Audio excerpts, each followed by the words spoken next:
April the 7th, 1943. April the 3rd, 1862. They are treasures of time gone by, letters home from history's heroes. My dear Catherine, as you know, I am a prisoner of war somewhere in Germany. Dear Mother, at last we are away from the guns. Personal stories from the battlefields of America and beyond. The letters themselves actually describe everyday camp life. It describes the actual battles, who did what when. Preserved for the benefit of generations to come, a handwritten record of our nation's trials and triumphs. And a way for collecting the richness of the everyday history to put together the big narrative of what happened. But now, just like the stories told in these antiqued pages, the very concept of letters home from the battlefield is itself history.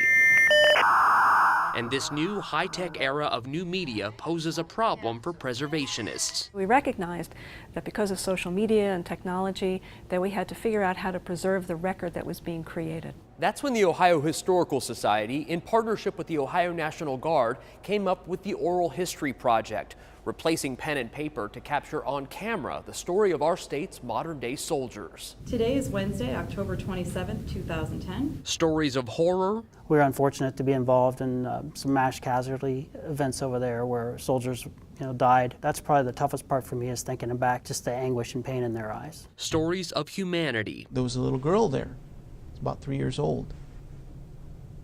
Her name was Mai. So we're leaving, and I see her and her mom down at the end of the road, and I dug into the, down in my junk, and I yelled at her, and I threw the doll. She caught it, the mom caught it, gave it to the little kid, and it was the biggest smile. That was amazing. And stories from the home front. There was such a huge void in our family.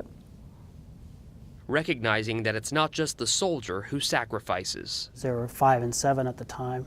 The opportunities that I missed to have with my youngest in particular tears me up to this day. That was his last year believing in Santa.